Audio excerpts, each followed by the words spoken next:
Chideva Dehastu Chideva Lokash Chideva Bhutani Chidendriyani Karta Chidanta Karanam Chideva Chideva Sarvam Paramartha Rupam.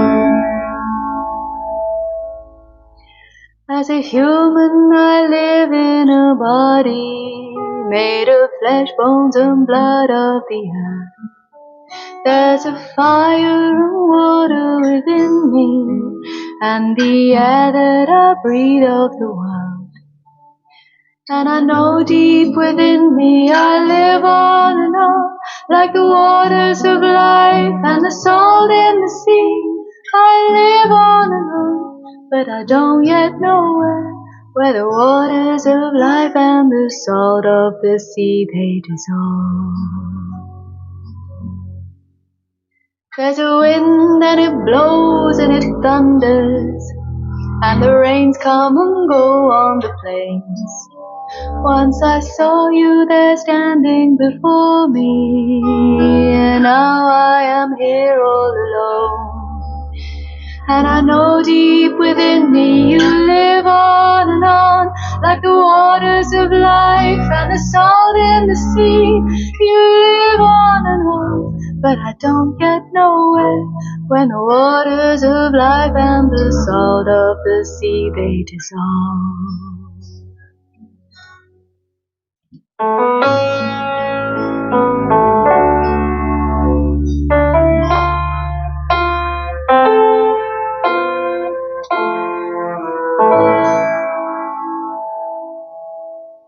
When I die while you're alive, where am I? When I die while you're alive, where am I? Chideva Dehastu Chideva Lokash Chideva Bhutani Chidendriyani Karta Chidanta Karanam Chideva Chideva Sarvam Paramartha.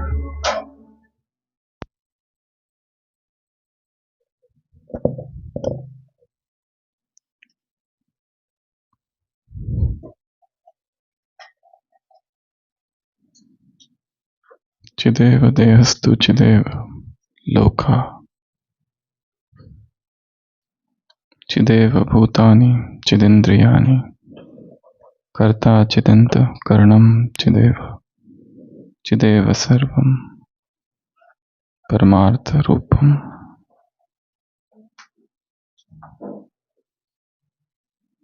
The body, the world, the beings, the organs of sense, the doer, the internal organ, everything is but one consciousness.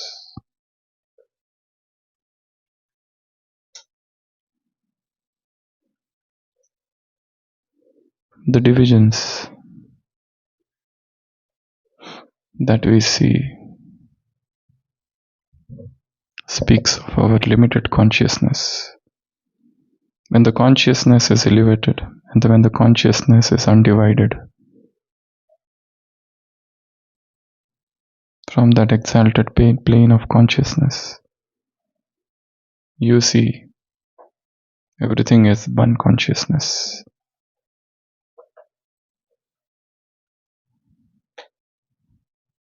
The higher you climb up,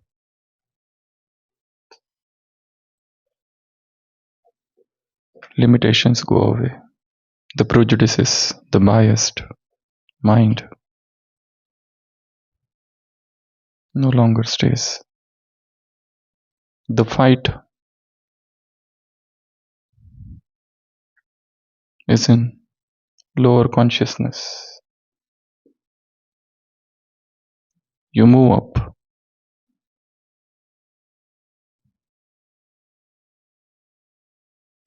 And there is no struggle there.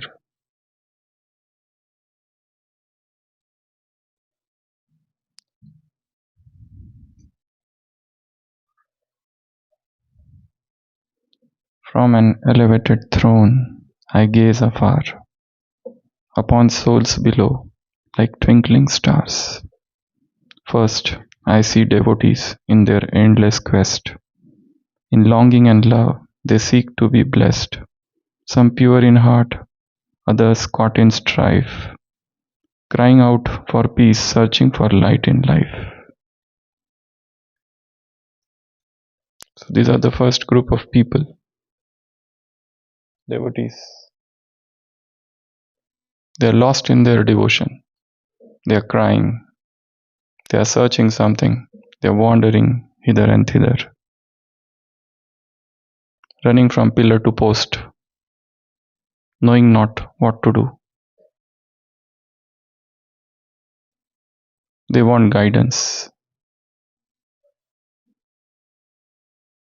They are worshipping their chosen Ishtadev, Ishta Devi, their chosen deities.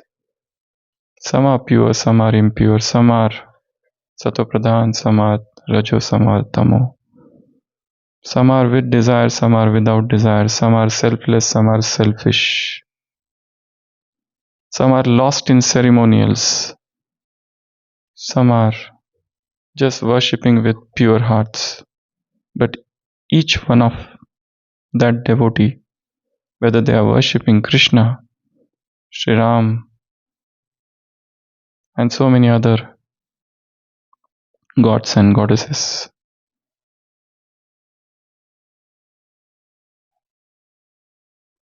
but they do not know the truth.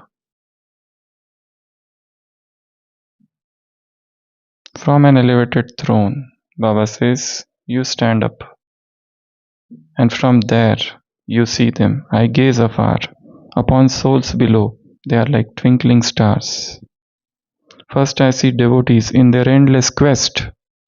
They are searching, they are thirsty. Their quest is to seek the union with the divine. They want divine vision, sakshatkar, and they can go to any extent to achieve this end. In longing and love, they seek to be blessed. They are wanting blessings. They are doing tapasya. They are singing songs, kirtan, bhajan, and all the paraphernalia of bhakti. They are going to pure rivers, taking bath. They are going to pilgrimages. They are chanting, dancing, singing. They are lost in the love, but they do not know the truth. They sing loudly, they chant loudly. They have so many mantras.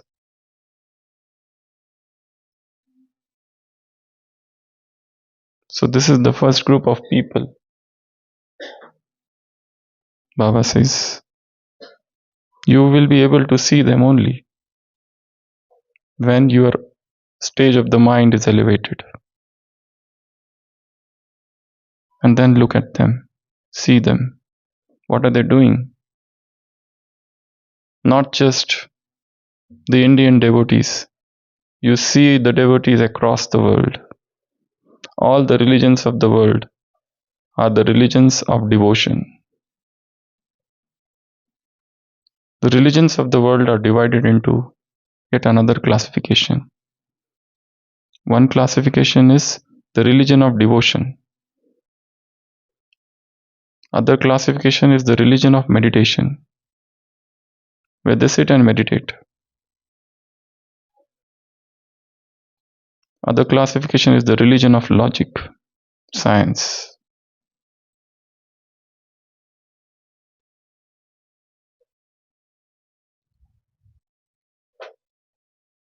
Yet another classification is the religion of love, the Sufis.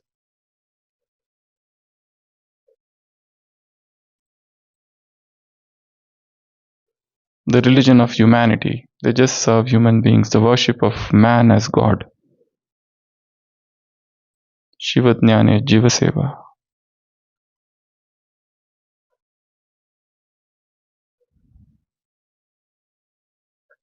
So this is the first group of people. You see them. What are they doing? They are very pure-hearted, some of them. Then the religious souls with beliefs so vast, clad in colors of faith form, present to past, some renounce while others embrace, in temples of devotion seeking grace. I watch with mercy, seeing through their disguise, each a child of God longing to rise. The second category is the category of religious people. They have their fixed belief systems, fixed dogmas, theories, tenets, principles, and they stick to them to the extent of being fanatic, bigotry. All the religions, if you see, even there are so many divisions in one religion, and those divisions do not agree with each other. The religion is split, and souls have becoming dogmatic, fanatic, suffering from bigotry.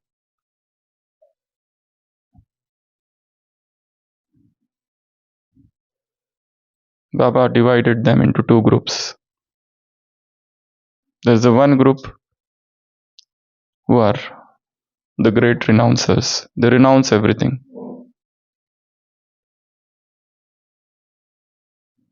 And the other group is Epicurean philosophy. Eat, drink, and be happy. Don't worry about anything. Just enjoy. That is Charvak philosophy or Epicurean philosophy. The religious people, they are good, but there is so much ceremonial, so much karmakand that the essence is lost.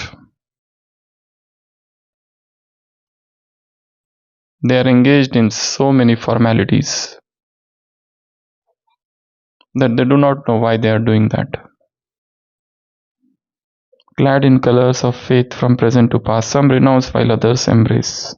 In temples of devotion seeking grace, I watch with mercy, seeing them through disguise, each a child of God longing to rise. But no matter who they are children of God. Have mercy for them. Be a compassionate one. Be Trikaldarshi Trinetri and sit on the highest position of knowledge and look at them. You are world benefactor. Next, the scientist with minds ablaze. The third group is scientists. They are lost in their discoveries. They are creating new discoveries every day. Baba said, even though they are atheist, they are children of God. Don't you have mercy upon them? Next, the scientists with mind ablaze, crafting inventions in complex ways. They build for the future with courage they strive, offering gifts to life, keeping hopes alive. Though some may not know their spiritual kin, they serve in silence, strength from within. Baba said, whatever they are doing, their efforts, they are striving hard. For whom? For you. They have got brains. They are brainy children. They work hard. Even though they are atheist, they are children of God. What are you doing for them? Don't you have any thoughts for them? And the fourth is rulers. Then come the rulers of land so wide, caught in the game of power and pride. Today crowned emperor, tomorrow dethroned. Hungry for name, hungry for fame, in worlds they own. With a vision of mercy I send them peace. May their restless seeking someday cease. So rulers, they are very unstable category. At one moment they are on the throne, another moment they are dethroned. There is so much instability. There is so much hunger for chair.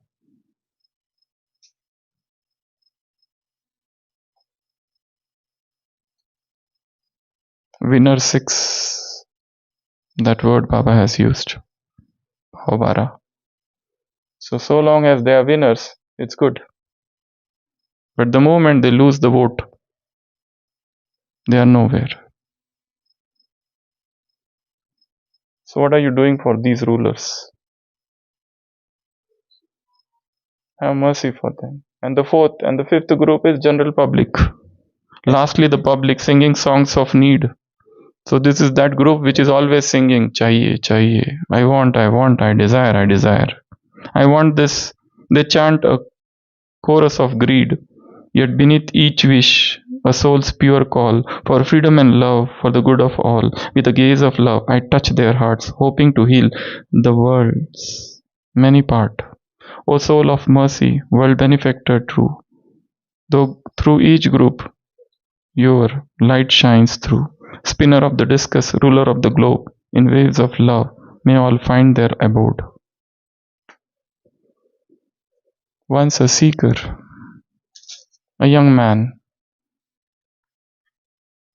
a spiritual seeker approached a yogi.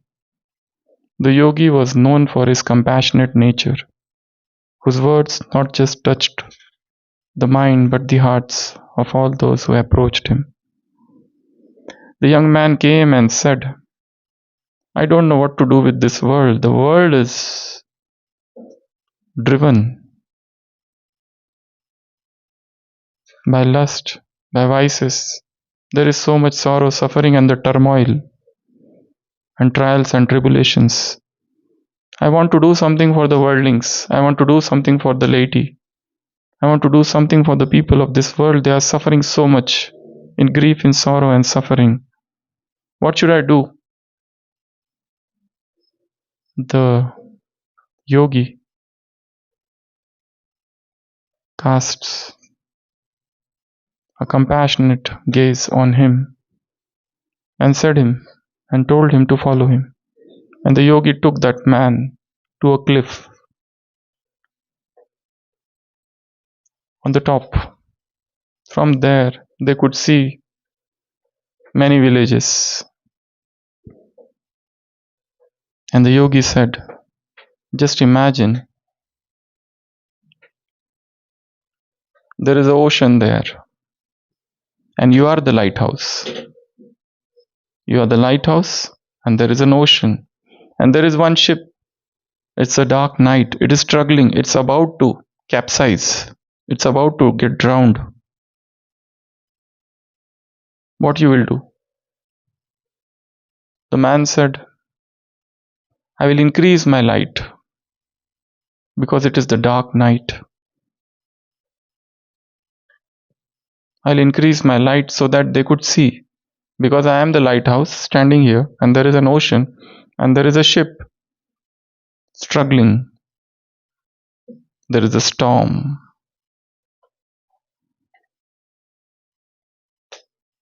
The sage said, exactly. You are not going to jump into the waters. You are not going to judge the sailor for the wrong decisions. Your aim is just to give them light. Your aim is to increase your light. You are not going to go and start teaching them something. This is to become a compassionate lighthouse for this world. You don't have to change the world. You have to just give them light. You have to give without expectation. You become a silent lighthouse. The devotees need guidance. The religious leaders are lost in beliefs. The scientists are engrossed in discoveries. The rulers are caught in power games. The general public is singing the song of need, greed. But the man said, okay, I am a lighthouse, I'll give them light. But when I see them suffering, when I see the sorrow, I myself get affected. What should I do?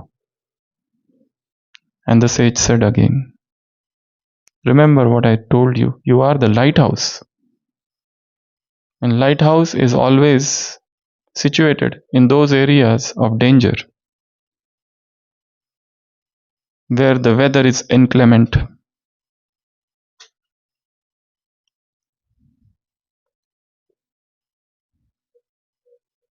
where there is always the possibility of tempestuous storms.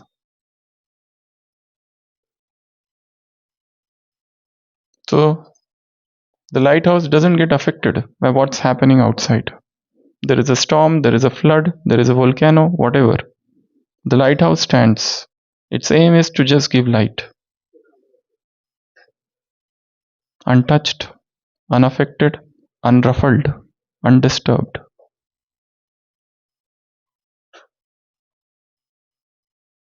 We are not here to change others. We are not here to go to devotees and tell them, stop your devotion, you are not going to get anything. You are not going to go to religious leader and tell them, stop your belief system because whatever you believe is wrong. Your beliefs are wrong. You are not going to scientists and tell them, stop. Baba said, even the mic which I am using is a gift from them. You should be thankful rather than going to them and making them stop their discoveries and inventions. You are not going to go to the rulers. They are fighting, lost in power games, greedy for the chair. Because if rulers are removed, there would be utter anarchy, absolute chaos. The neighboring kingdoms will attack, and there will be situation of war. You are not going to the general public and telling them, stop, stop, stop. Why are you desiring anything? Desires are bad.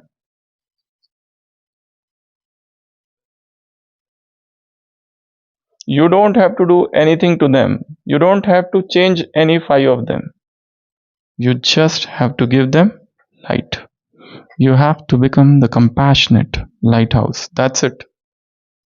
Even if you are guiding somebody, it's not by words. You give them power. They will get touchings. They will realize that there is nothing, there is total emptiness in all of these. There are hundreds of spiritual institutions across the world. Each one, every potter praising his own pot. Everyone bragging of his own superiority.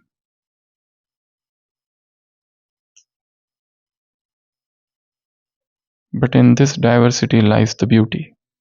So you don't have to disturb their faiths. Let them do what they are doing. Just give them light.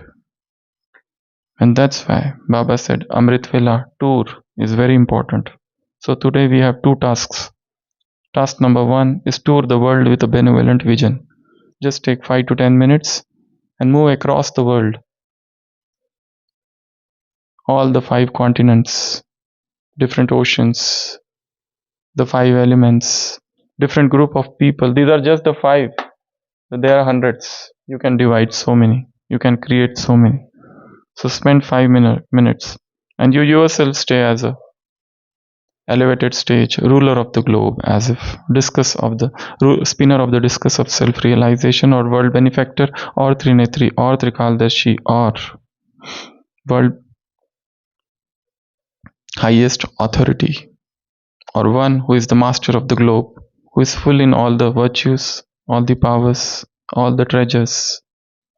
This is the first task, touring the world with benevolent vision. And second, spiritual spotlight for upliftment. Choose one group of people out of these, and throughout the day hold them in your thoughts with benevolent wishes. Send them vibrations of peace, wisdom, and happiness, as if you are the searchlight or lighthouse for their upliftment. So keep remembering one group of people, like you remember devotees or religious leaders, anybody. So these are the two tasks. First, meditation, 5 to 10 minutes, whenever you get time, especially at Amrit Vela or in the evening yoga. And second, throughout the day, keep some group in front of your eyes. If you don't want to keep any particular group, general public is already there. You can have general public. Think of them, they all are suffering. They all are suffering, suffering and suffering and suffering because of need, because of greed, because of desires, because of their longings, because of their wishes, because of their unfulfilled and uncontrolled passions. Om Shanti.